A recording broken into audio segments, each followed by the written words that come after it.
Hello everyone, welcome to Skill Bus trainings. अगर आपको finance में थोड़ा बहुत भी इंटरेस्ट है, अगर आप इकोनॉमी को लेके थोड़ा बहुत भी इंटरेस्ट रखते हो, तो ये वीडियो आपके लिए बहुत ज़्यादा इम्पोर्टेंट है। एंड अगर आप नहीं भी रखते हो तो आपको पता होना चाहिए कि पास्ट में क्या क्या स्कैम्स हुए थे एंड किस तरीके से वो स्कैम किए गए थे। जी हाँ, जिसके बारे में मैं बात कर रही हूँ वो है Harshad Mehta scam which hit the economy very badly. And इसके ऊपर ऑलरेडी एक सीरीज भी बन चुकी है, दैट इज स्कैम 1992। बट इस वीडियो में हम बहुत डिटेल में जानेंगे कि एग्जैक्टली क्या हुआ था जिसकी वजह से ये स्कैम हुआ था। But first of all let's have a look at our website and our courses. You can visit our website www.skillbus.in. You can check our courses, Android app and iOS app. You can see why Skillbus is a smart choice. You can also explore our courses. One of our courses is Advanced Excel. You can see the course highlights. You can see how does it work. You can see the whole syllabus, and you can also check out the reviews on our website and our apps. You can go to preview and see the demo video, and on the left hand side you can see the syllabus.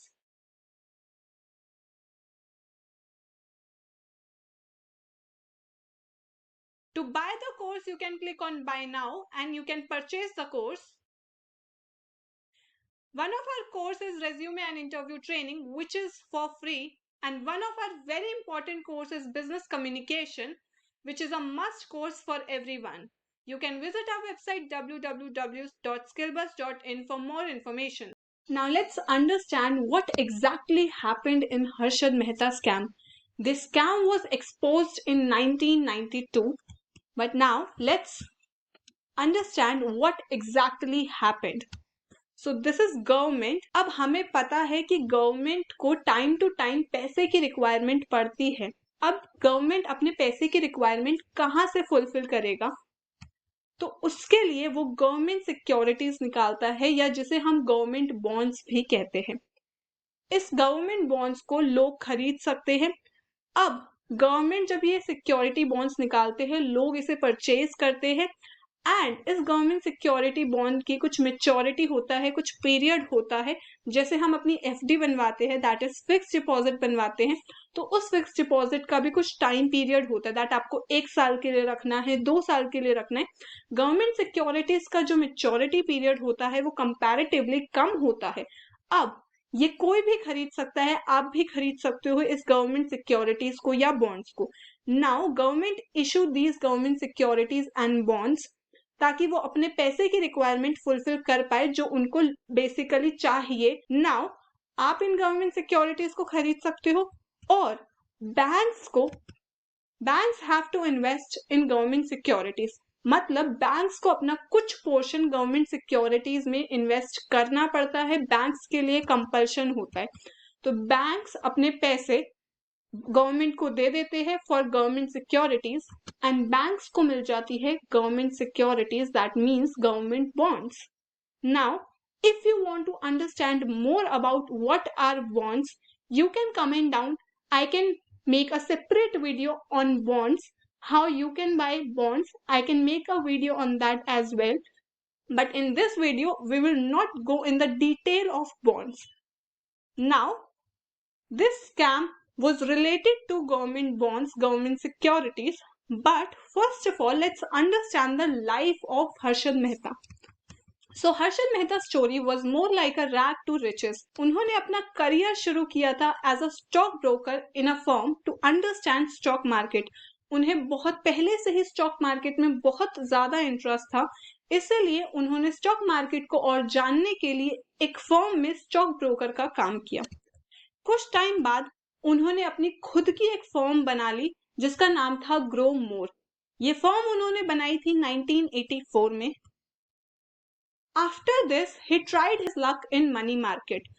जब उन्होंने stock market में बहुत ज्यादा invest कर लिया, उनका जो money था या उनकी जो इन्वेस्टमेंट थी, जब वो एक स्टैटिक हो गई, तो उन्होंने सोचा कि चलो अब अपना लक जो है वो मनी मार्केट में ट्राई किया जाए।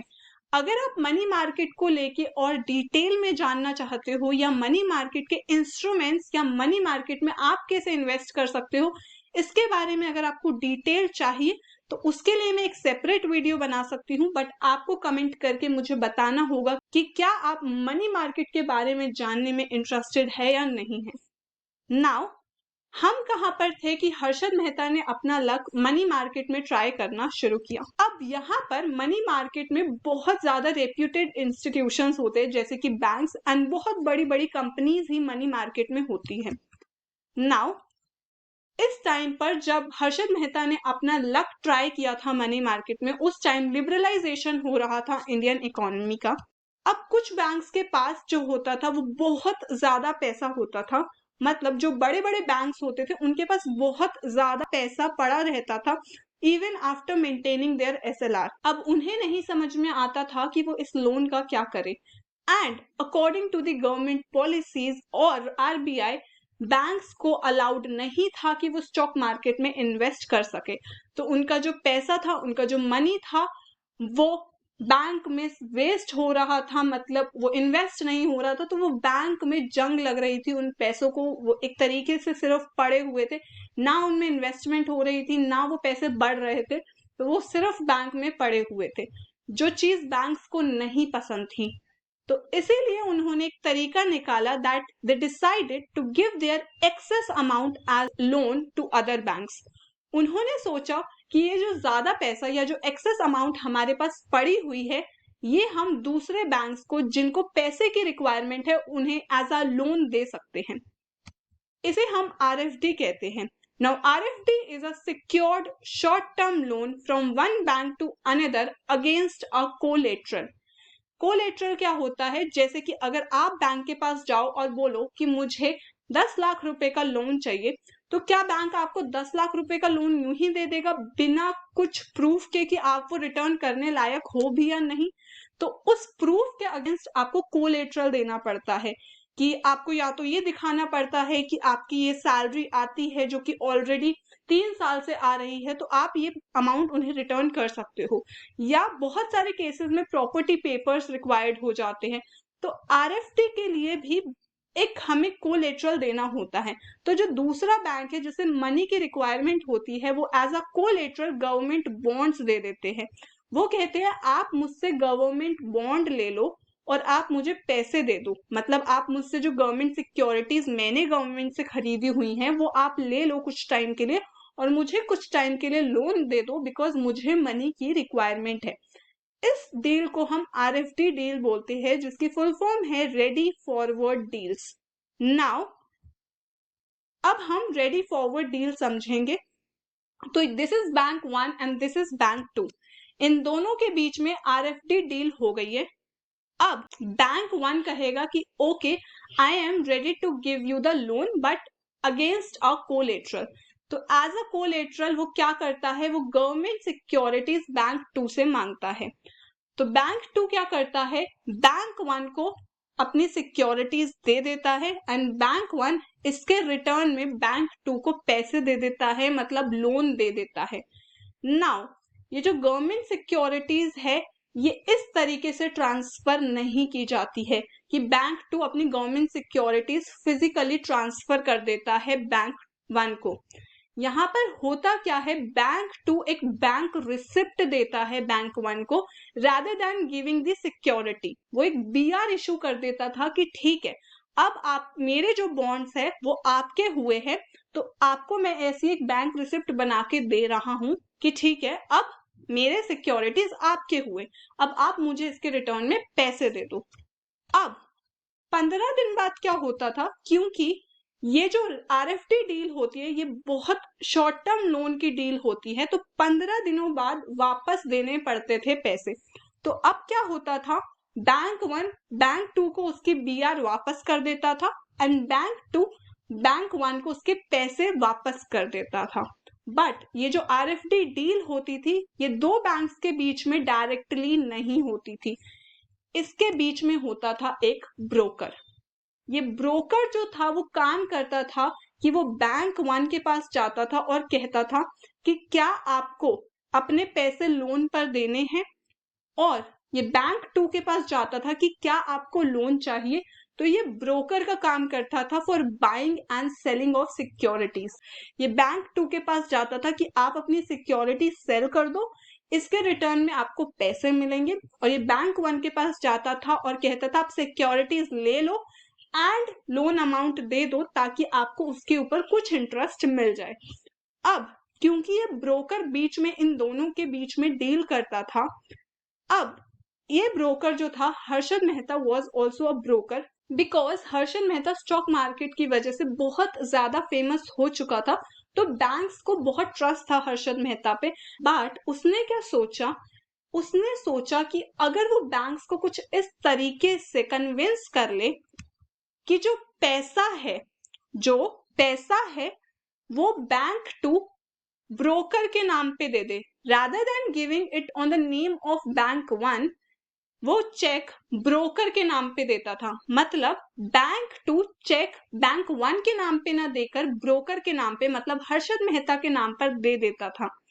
अब क्योंकि 15 दिन बाद बैंक 2 को अपना पैसा वापस चाहिए होता था, तो हर्षद मेहता क्या करता था, हर्षद मेहता इस पैसे को कैश आउट कर सकता था, उसके पास ये ऑप्शन था कि वो इस पैसे को कैश आउट करे। यहां से हमारा आरएफडी स्कैम शुरू हुआ था। आरएफडी स्कैम मतलब रेडी फॉरवर्ड डील स्कैम।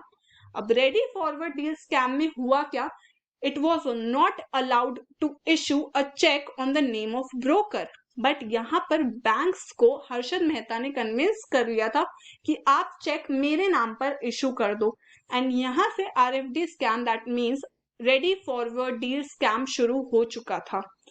अब क्योंकि बैंक 2 जो था वो बैंक 1 के नाम पे ना चेक इशू करके broker that is Harshad Mehta के नाम पर चेक इशू करता था, हर्षद मेहता क्या करता था इस पैसे का, क्योंकि अब हर्षद मेहता के पास ये पैसे होते थे, हर्षद मेहता इस पैसे को स्टॉक मार्केट में लगा देता था। आरएफडी डील 15 दिन की होती थी, 15 दिन में बैंक 2 अपना पैसा वापस मांगेगा, तो हर्षद मेहता उस पर्टिकुलर टाइम पीरियड के लिए उस पैसे को स्टॉक मार्केट में लगा देता था, बिकॉज वो चेक उसके नाम पर इशू था।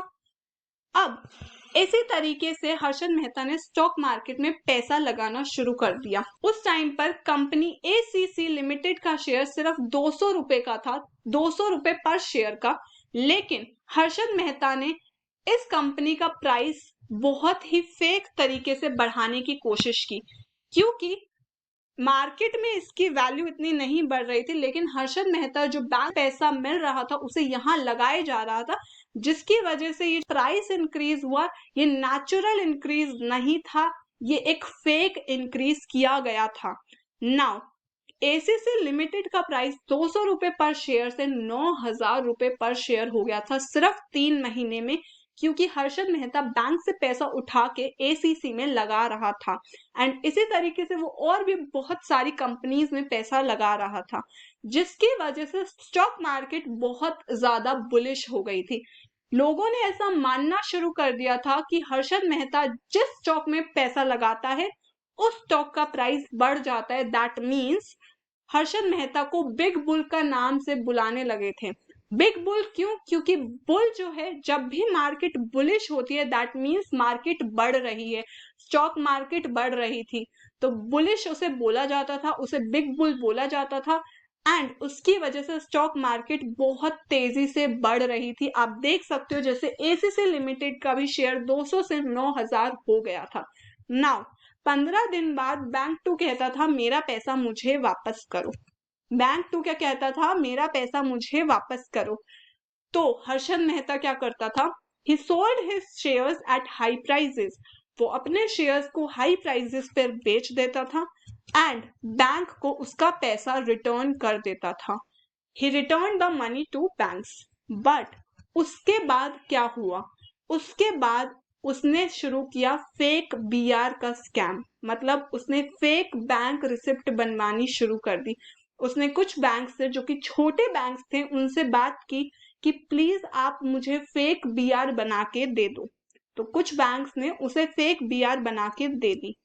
अब बैंक 1 और बैंक 2 एक आरएफडी डील में इंक्लूड होते हैं, मतलब एक आरएफडी डील में जनरली सिर्फ 2 ही बैंक इंक्लूड होते हैं, बट हर्षद मेहता ने आरएफडी डील में मल्टीपल बैंक्स को इंक्लूड कर लिया। किस तरीके से उसने मल्टीपल बैंक्स को इंक्लूड किया? उसने बैंक 1 से कहा कि आप मुझे फेक बीआर बना के दे दो। उसने फेक बीआर जाके बैंक 2 को दी और बैंक 2 से पैसा ले लिया। ये जो बैंक 2 से इसे पैसा मिला वो इसने अपने नाम पर लिया, अपने नाम पर हर्षद मेहता ने चेक लिया और इस पैसे को हर्षद मेहता ने लगाया स्टॉक मार्केट में। या फिर किसी और बैंक का अगर पैसा देना होता था तो वो इसी तरीके से फेक बीआर के थ्रू पैसा दे देता था। अब 15 दिन बाद क्या होता था? बैंक 2 कहता था मेरा पैसा मुझे लौटाओ। बैंक 3 के पास जाता था और कहता था कि क्या आपको बॉन्ड की रिक्वायरमेंट है, क्या आपको सिक्योरिटीज की रिक्वायरमेंट है, क्या आप लोन देना चाहते हो?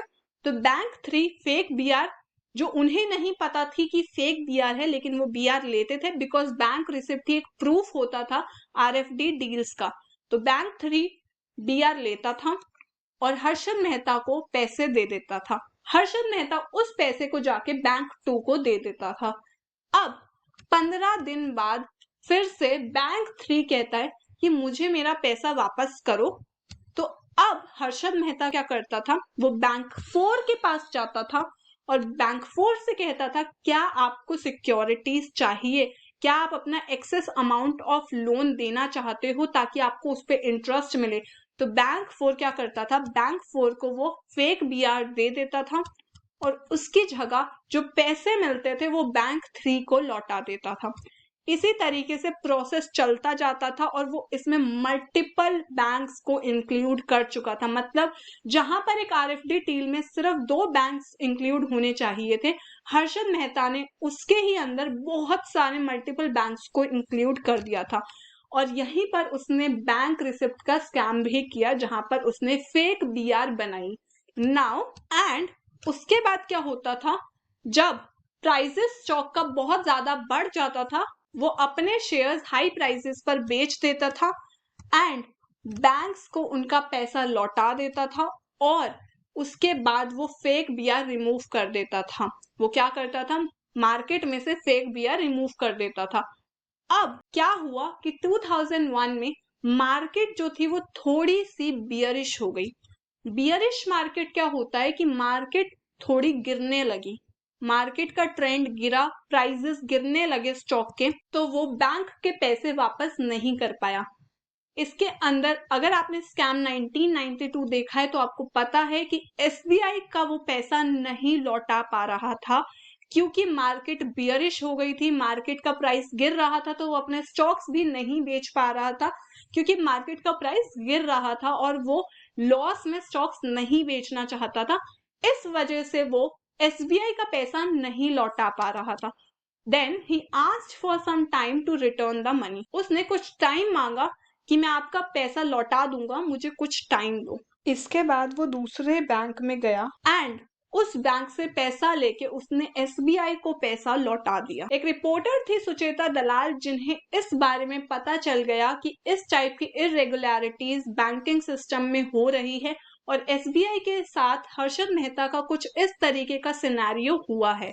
तो उन्होंने इसके ऊपर एक आर्टिकल लिखा एंड वो आर्टिकल 23 अप्रैल 1992 को टाइम्स ऑफ इंडिया न्यूज़पेपर में पोस्ट हुआ and the scam was exposed in such a way that Mehta secured securities from the State Bank of India against forged checks signed by corrupt officials and failed to deliver the securities। जब ये information और news बाहर आई तो लोगों का भरोसा हर्षद मेहता पर से उठ गया था। उन्हें रियलाइज हो गया था that Mehta's investment were illegitimate and his stocks were likely worthless. उन्हें समझ में आ गया था कि उनके जो स्टॉक्स है जिन पर मेहता इन्वेस्ट कर रहे हैं वो वर्थलेस है, उनका प्राइस झूठे तरीके से और गलत तरीके से बढ़ाया गया था, वो नेचुरल इंक्रीज नहीं हुआ था, वो एक गलत तरीके से उन स्टॉक्स का प्राइस बढ़ाया गया था। इस न्यूज की वजह से लोगों को ये रियलाइज हुआ एंड लोगों ने हर्षद मेहता वाले स्टॉक्स बेचने शुरू कर दिए जिसकी वजह से स्टॉक मार्केट का प्राइस गिरता चला गया एंड मार्केट क्रैश हो गई। Stocks eventually dropped 72% and a bear market lasted for about 2 years. Stock market में बहुत ही बड़ा ड्रॉप हुआ था which was 72%, और एक बियरिश मार्केट मतलब कि लो ट्रेंड, जब ट्रेंड हमारा मार्केट गिर रही होती है, ऐसा ट्रेंड 2 साल के लिए रहा। इसकी वजह से हमारे पास दो चीजें हुई कि बहुत सारे बैंक्स के पास फेक बीआर थी and a lot of banks were holding fake VRs which did not have any value. The banking system had been swindled of a whopping rupees 40 billion. उन्हें 40 बिलियन का नुकसान हुआ क्योंकि उनके पास फेक बीआर थी जिसकी कोई वैल्यू नहीं थी। एंड स्टॉक मार्केट का जो इंडेक्स था उस टाइम पर, जो कि सेंसेक्स था, वो 4500 से 2500 पहुंच गया था। वो इतना ज्यादा ड्रॉप हुआ था एंड लोगों ने बहुत सारा पैसा इसकी वजह से लूज आउट कर दिया था, बिकॉज उन्हें लग रहा था कि हर्षद मेहता जिन स्टॉक में पैसा लगा रहे हैं वो स्टॉक का प्राइस इंक्रीज करता जाएगा, बिकॉज वो एक बिग बुल बन चुके थे उस टाइम के एंड वो बहुत ज्यादा फेमस थे।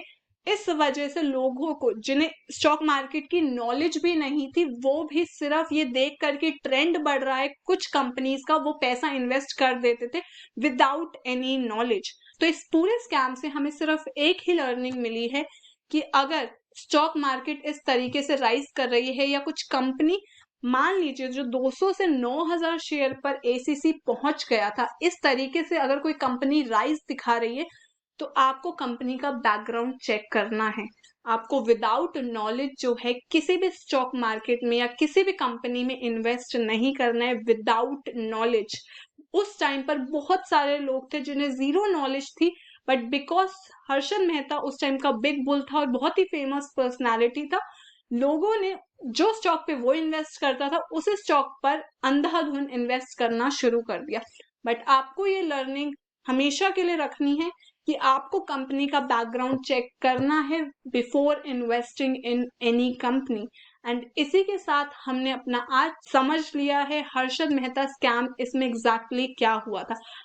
एंड अगर आपको वीडियो पसंद आया हो तो प्लीज वीडियो को लाइक कीजिएगा and thank you for watching the video.